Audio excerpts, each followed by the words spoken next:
रेखा के पिता दिल्ली में किसी तरह अपने और अपने परिवार का पेट पाल रहे थे। पर एक दिन अरे रमेश, तुम्हारी बेटी के तो समझो भाग्य ही खुल गए। वकील लड़के का रिश्ता आया है। अरे वाह, कब करना चाहते हैं शादी?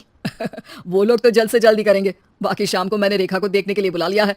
तेरा घर छोटा है तो तुम लोग मेरे घर ही आ जाना। राकेश और उसकी बीवी सारी तैयारी के साथ रोहित और रेखा की शादी कर देते हैं। लेकिन अगले ही दिन देखो रेखा, शादी भले ही हो गई है, लेकिन तुम ये मत सोचना कि मैं किसी जोरू के गुलाम टाइप रहूंगा। रेखा को रोहित की बात अजीब लगती है।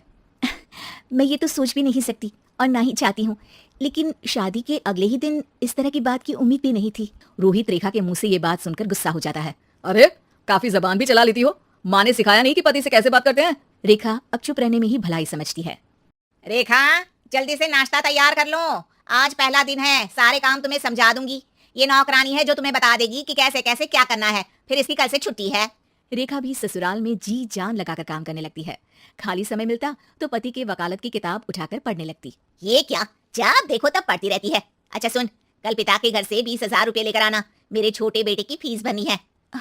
लेकिन पापा क्यों भरेंगे उसकी फीस? अरे वाह जी वाह, पापा क्यों भरेंगे? तो ये बता, हम क्यों रखेंगे तुझे यहाँ? क्यों खाना देंगे फ्री में? अरे क्योंकि मैं बहू हूँ इस घर की। तभी वहाँ रोहित आ जाता है। अरे वाह, बड़ी जबान चला रही हो। चुपचाप माँ जो कह रही है वैसा कर, वरना सामान उठा और जा अपनी झोपड़ी में। बेचारी रेखा क्या करती। पिता के घर जाती है, उनको सारा हाल बताती है। पिता भी जैसे तैसे पैसों का इंतजाम कर बेटी को ससुराल के लिए विदा करते हैं। देखा, अब कहाँ से आए पैसे? अरे बहुत माल है तुम लोगों के पास, बस सीधी उंगली से निकालते नहीं। नहीं नहीं माँ, पापा ने अपनी मोटरसाइकिल बेचकर पैसों का इंतजाम किया है। पता नहीं अब वो ऑफिस कैसे जाएंगे। अरे वाह भाई, ये भी हम सोचे। खैर, जैसे तैसे दिन बीतते हैं। रेखा जहाँ एक प्यारे से बेटे की माँ बनती है, तो वहीं उसका वकालत की किताब में ज्ञान और गहराता जाता है। हे भगवान, बुरे फंसे। ये केस तो लगता है कि मैं हार ही जाऊंगा। देखिए, मैंने आपकी इस केस की फाइल पढ़ी थी। इस केस को जीतना बहुत ही आसान है।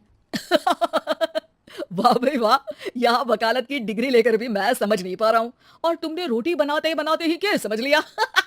अरे जाओ जाओ, जाकर मुन्ने को संभालो। केस मैं संभालूंगा। ए लड़की सुन, जाकर अपने बाप के यहाँ से 3 लाख लेकर आ। पूरा घर फिर से बनाना है। छोटे की शादी करूंगी तो छोटी बहू को कहाँ रखूंगी? पूरा घर तो तूने घेर रखा है। ऐसा मत बोलिए माँ जी। पापा इतना पैसा कहाँ से लाएंगे?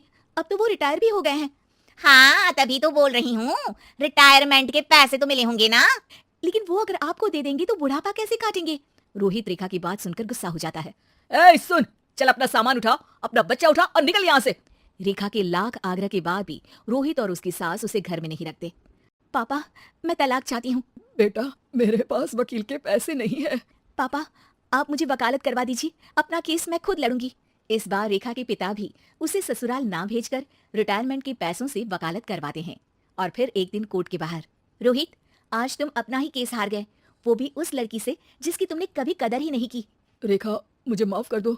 मैं इतनी बड़ी अमाउंट कहाँ से लाऊंगा? मैं हर महीने पैसे नहीं दे सकता तुमको। पैसे वहीं से लाना जहाँ से तुम मेरे पापा को लाने के लिए मजबूर करते थे। एक पिता अपनी बेटी की शादी उसकी खुशहाली के लिए करता है, ना कि सारी जिंदगी कर्जदार बनने के लिए। अरे, मेरे ही बेटे की किताब पढ़ पढ़कर ज्ञान बांट रही हो। वकालत की किताब तो ससुराल में ही पढ़ी थी ना। बिल्कुल, यहाँ मेरी गलती रही। जिस पैसे से मैंने इसकी शादी की थी, मुझे वो पैसे पहले इसकी पढ़ाई में लगाना चाहिए था। और आज रेखा एक जानी मानी वकील के रूप में काम कर रही है।